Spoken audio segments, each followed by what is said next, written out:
I think sometimes when you make progress, it's 2 steps forward and 1 step back. I also think that the door is not going to close. There are so many Asian Americans that are producing good work.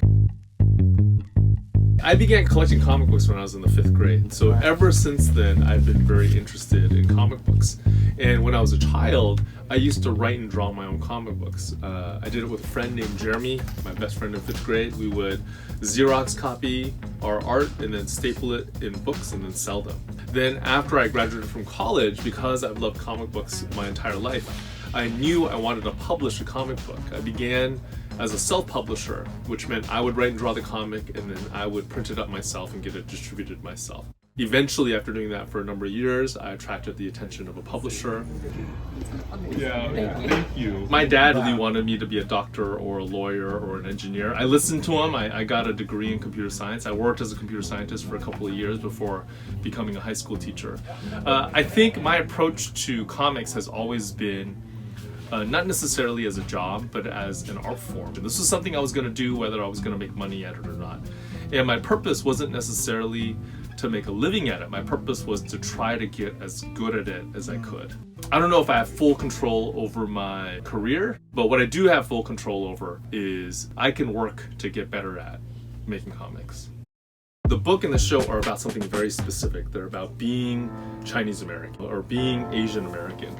But what I found is a lot of the readers are not Chinese American. A lot of the readers that love the book and a lot of the audience that really loves the show, they're not Chinese American at all. And what they resonate with is this feeling of being an outsider. In the show, it's really about how do you take the things that made you an outsider and allow those things to make you a hero. It seems like both the book and the show especially resonate with people who are the children of immigrants. It doesn't matter where their parents are from. Their parents might be from the Philippines, or their parents might be from Russia, or their parents might be from Nigeria. But there's something about growing up as an outsider, even if the food and the language is different, those feelings are the same. Disney expressed that they really loved the show. They were sad to have to cancel it. I think we had a lot of fans. We did also have a lot of fans, within Disney itself. But sometimes this is just the way things go. I was disappointed, but at the same time, it was so fun. This is the very first time that I've ever gotten an up-close view of how Hollywood works. It's incredible. I came away with just a lot of admiration. A lot of admiration for the directors, for the actors, and especially for Kelvin. Oh no, we're gonna be late. No, we're not. 选配 H-Track 全轮驱动，掌控您的日常生活。全新 Santa Fe。 Like a lot of people who grow up as a minority, I went through a period of time where I felt embarrassed of the parts of me that made me different from the other kids at our school. So I was embarrassed of my parents' accents. I was embarrassed of the food that we ate at home. I was embarrassed even of my own face and the way I looked. And it took me a long time as I was growing up to kind of find pride in who I am as a Chinese American. And now I think it's such a core part of who I am. I really love being a Chinese American. I think that journey of going from embarrassment to love, I write a lot about that. A friend of mine who's a writer says that identity is belonging plus power. So when a young person is growing up, the way they find their identity is first they figure out where they belong, and second they figure out where their power comes from. That's something I go back to again and again in my work. How do characters find their belonging and how do they come into their power? I look a lot at my own life. I think I look especially at the parts of my life that give me negative emotions, that either make me sad or make me angry or make me embarrassed.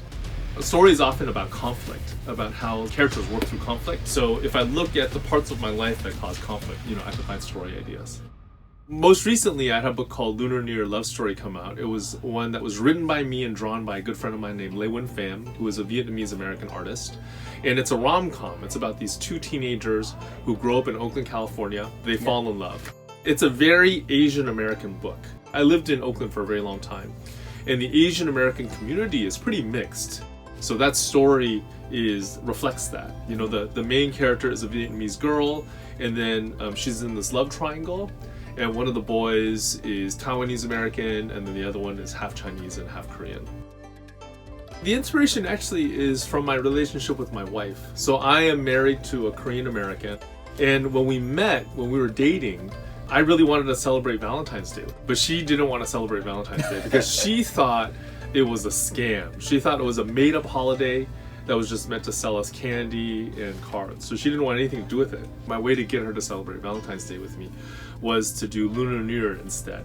You know, Lunar New Year is almost always right next to Valentine's Day. Sometimes they're even on the same day. So every time February rolled around, I would ask my wife out to Lunar New Year dinner. I would buy her Lunar New Year presents. So ever since then, Lunar New Year has had this romantic association for me.